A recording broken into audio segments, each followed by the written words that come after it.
Hey, what's up, guys? It's Jack. I've got a quick lesson for you here today. I wanted to go over some exercises that will help you become a little bit more prepared for doing the Buried Alive intro. I did something similar to this. Actually, I did the same thing with the Hail to the King intro, and there are some exercises that I did. Some I already knew, some I created that helped me with the Hail to the King intro. And so I wanted to share with you, if you're not familiar with finger picking or anything like that, some exercises that I think will help you and also some things to be conscious of and aware of when doing the Buried Alive intro so that you can get it to sound as best as you can. So we're going to be covering some basic finger picking fundamentals and also some pull-offs and strengthening of the pinky. And we're also, dare we say, going to be working with bar chords. There's a lot of bar chord work in the Buried Alive intro. And if you don't get them strong enough, it can dunk, it can sound bad. So right now I am in E standard tuning as the song is, and I've got a very clean basic tone. I don't have a lot of reverb on, I don't have a lot of delay, I don't have chorus, and I think you should do the same thing. And the reason why is because if you have too much of that stuff on, you're going to mask your mistakes. So try to have it as clean as possible so that you can be aware of the mistakes you're making, and that way we can fix them. So let's get started on the lesson. We're going to start with a finger picking pattern. Okay, before I delve too much into this, I want to make something kind of clear. There was a girl that Sin shared her video on when she did the Buried Alive intro, and she was phenomenal with it. Plays it better than I do, that's for sure. And she actually, when he shared it, Papa Gates commented on the video and said, "Excellent work with keeping the pinky anchored. It helps you stay in place." If you're like me and you've got small hands, keeping the pinky anchored in place can be quite an impossibility. As you can see, if I go to keep my pinky anchored in place, when Sin does it, it's like all the way the hell down here. But me, his pinky is like double the size of mine. And even the girl, the student that shared the video, that he shared the video of her playing it, she has way bigger hands than I do. Also, I do classical guitar style. I'm not proficient with it, but that's the style that I learned, where we learned, just in case if you have to move over the sound hole to get different sound effects, you want to keep your hand free at all times. Very rarely do you use the pinky, but sometimes you do. So if you feel proper to have your pinky anchored here and you've got longer hands than I do, I'm jealous of you, but you're more than welcome to do that. For me, I like to keep the pinky free flowing because, for one, it helps me more. Secondly, I can't reach. So we're going to do this finger picking exercise, and we're going to start out of a C major chord. We're going to be going from C major to F major. Now, I might play my F major differently than you do. So to finger a C major position, you have C, E, C. So you have your ring finger on the A string of the 3rd fret, your middle finger on the D string of the 2nd fret, and your index finger on the 1st string of the B, or the 1st fret of the B string. So it sounds like this. Um, so when you go to do finger picking exercises, I would always like to encourage you to not keep every single, now there are different strokes in classical guitar called the free stroke and a rest stroke. Rest stroke is very for like speed lead work most of the time, and your fingers are kind of flat and focused on one string. However, free stroke, your fingers are a little bit more curled, and that helps you kind of get more of an arpeggiated effect.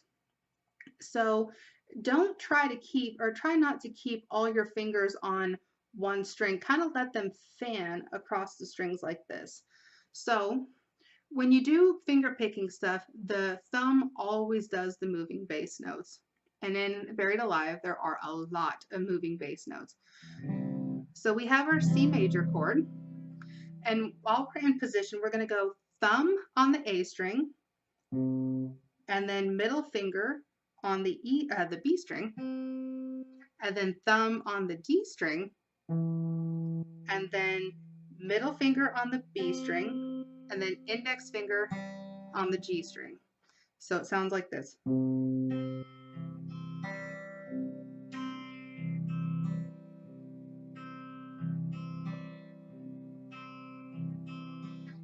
I'll play it a little slower, and you can watch my right hand.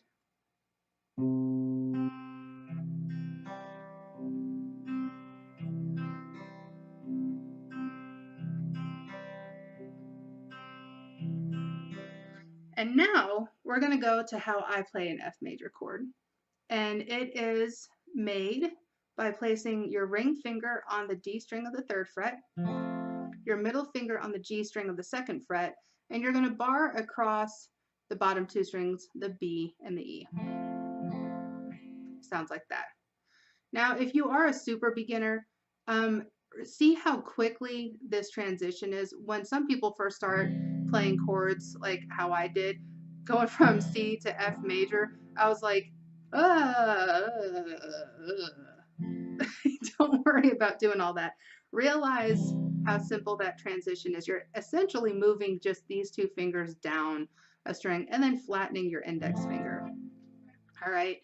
So, and now our bass note is going to be an F, not a C. So instead of starting on the A string, you're going to start on the D string. And it's the same pattern, but you're going to play it differently. Watch, you're going to use thumb, ring, thumb, middle, index. Thumb, ring, thumb, middle, index. You want to create a free flow, and finger picking style, you really want to not repeat finger usage too much. You want to be able to have, each finger being able to do its own picking work. So it sounds like this.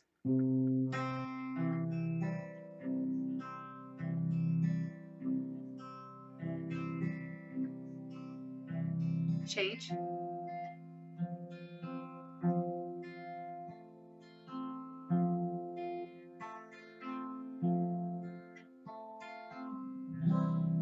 So that's a good finger picking thing to get you started, just to get used to the concept of finger picking. Don't stress yourself out too much.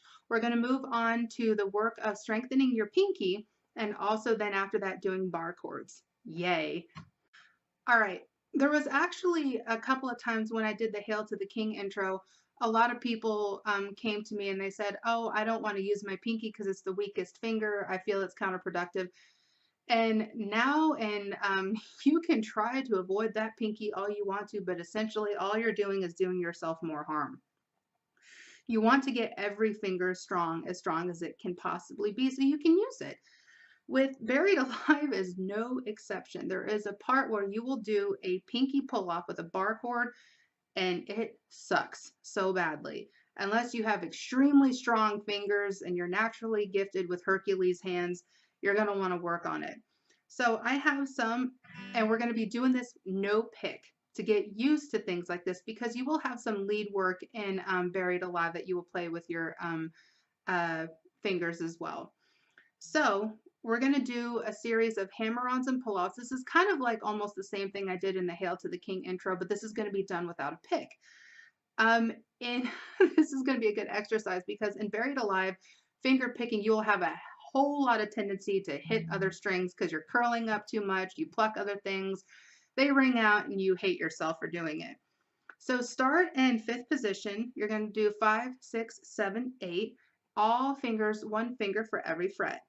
And so what you're going to do, this is where I will teach you a rest stroke. To do a rest stroke, you can either do it free stroke if you want it, which is that infamous curling thing. And notice how I'm keeping my thumb on what could be a bass note. You could do it like this. Or you see what I do with a rest stroke? You pluck and let it rest on the previous string or the upper string. I guess you could say it's almost like the same concept of sweeping, but doing it with a finger instead of a pick. The reason why rest strokes are sometimes good is that if you're doing very fast cross movement, like that, you can just do this instead of like that. So it also helps silence the string above should you accidentally go. You see how I'm actually hitting that B string, but you don't hear it because I've got my finger here? You are more than welcome to pick whatever concept you want to do with this. So you're going to start in 5th position, and you're going to start with hammer-ons. Hammer on to 6, and just pull off. Now instead of striking it again and going to the 7th, so 5, 7, we're just going to continue on without picking at all. So you pluck once, and no longer will you use your right hand. The reason why is because that will teach you the stronger this pull off is, the better it will still continue on and you can go on forever and ever and ever. So pluck once, hammer on to 6, now hammer on to 7, now hammer on to 8.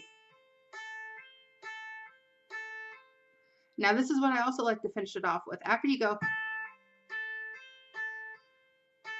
pull off, hammer, hammer, pull, pull, such as that. Now one big thing that I noticed with guitarists, especially beginners, they can't quite grasp the concept of pull-offs. They feel like they're weak, they're not strong. When I noticed when they do it, they don't actually pull off. You're supposed to hammer and actually pull down, fret it, and pull off. You're not quite lifting it off. Some people make the mistake of lifting it off like that, and it is an actual pull. So pull down like so. You're going to want to do this exercise across all the strings. And the reason why is because they'll get harder because the strings are heavier. You'll also get more fatigued and tired out. And especially on Buried Alive, it'll help you with finger separation when you go to do that bar chord that has that little pinky hammer on.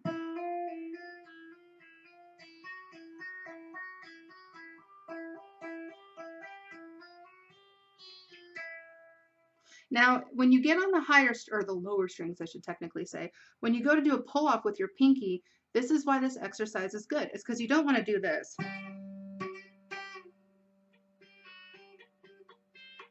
You don't want to accidentally, that was kind of a bad example, but sometimes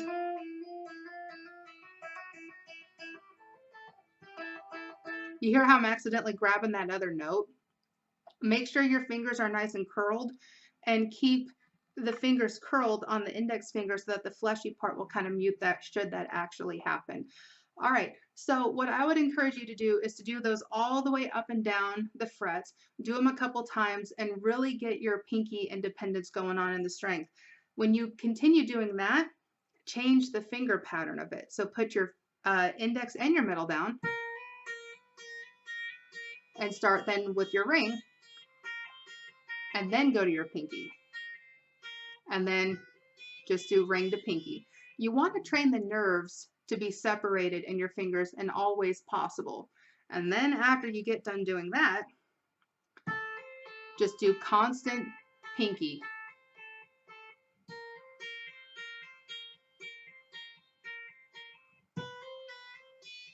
Where your pinky is always going.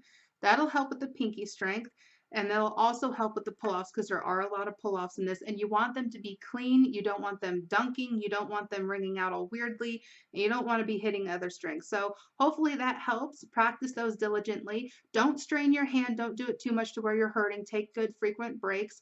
And now we are going to move on to my least favorite part, the bar chords. Who here hates bar chords? Me. So when you do bar chords, it's hard having small hands because I have a tendency where this inner knuckle part where it bends right here on my finger will be on the G string no matter how I bar it. So it doesn't really press down very well and it dunks consistently and it drives me crazy. So hopefully you guys are better at it than I am. If not, keep practicing it. Flatten that index finger as best as you can.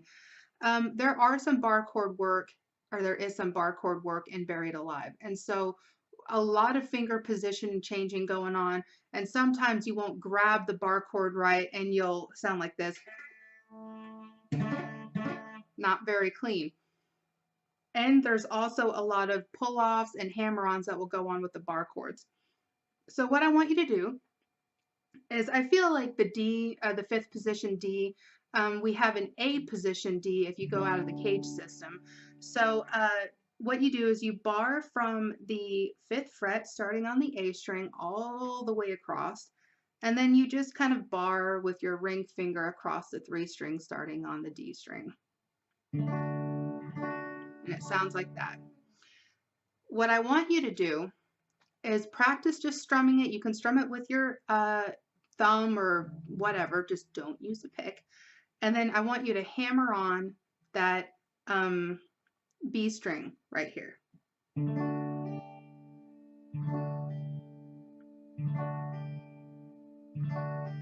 Why am I teaching you this? Because when you go to do buried alive, your fingers, if you're not an advanced player and you're just a beginner, or even maybe not quite a beginner, your fingers will freak out having to hold that grip there, but then the pinky or the index finger will be doing something else. Also, let's go to a D minor bar chord. A D minor bar chord is the interesting concept about the cage system is if you play an A down here, you notice that pattern up here. So that's why I say the A position D chord out of the cage system. You have these strings like that, but when you bar it, now if you know how to play an A minor chord, it's the same thing just done in a minor position. You slide it all the way up, and now instead of, now you have a D minor. Hopefully that makes sense. You have this position comes from the A major, this position comes from the A minor. So you go from D major to D minor. I thought that relation was kind of cool. But anyway, so we're going to do what's going to be, this is another kind of technique of like you pull something off or you hammer on and you've got to really grip that stuff down there and make sure that it doesn't change and you don't lighten up on anything. Be mindful of your pressure, that it's equal throughout everything. So strum your D minor. If you don't know how to play it yet, it's you're still barring all this starting on the A string, and you got your ring finger on the D string of the 7th fret, your pinky on the G string of the 7th fret, and your middle finger on the B string of the 6th fret. So that is your D minor chord. So just strum that, get used to that. Make sure there's none of that. Even if you just have to practice that for a while, you will have to squeeze a little bit with the back of your thumb, but don't hurt yourself. So what I want you to do is I want you to pluck. You have your bass note of the D, your root note. And then here we have an F with your middle finger. I want you to just pull off with your middle finger.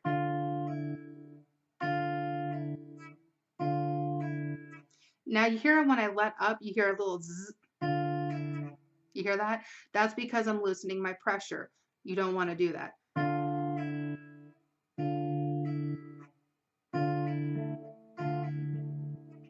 All right, so hopefully that helps you guys get started with some buried alive techniques.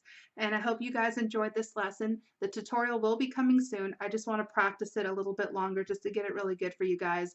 But it should be up in the next couple of days. Thank you guys so much for the support. I hope you guys have a great weekend.